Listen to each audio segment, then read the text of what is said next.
think about how the Empire managed to get everybody to not only demonize the Jedi and think that they were traitors and evil and destroyed the galaxy, but also forget about them at the same time. Which, that's not easy. We're talking about hundreds of years of public memory, national mythologies. Even people who'd never had direct contact with the Jedi understood who and what the Jedi were and what the Jedi Order was.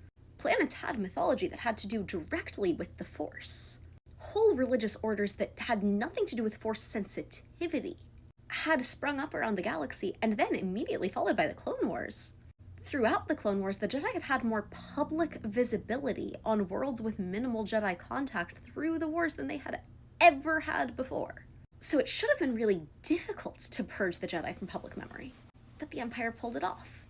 And they did it by targeting the public school systems, and the private school systems for that matter, disincentivizing teaching certain versions of history as the truth, and explicitly incentivizing teaching the versions that honored Palpatine and the Empire.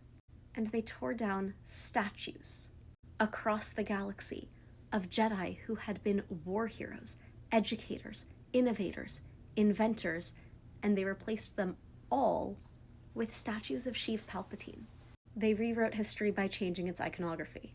And yeah, I really do hope that people think about that when we're looking at things like the names of education centers, the names of military bases, the names of military craft. That's why that's important. You can change public memory and public history if you change around the iconography and the names enough. That's how history gets forgotten, and how new variations of history get written. And yeah, I do think that we should all be paying real close attention to that.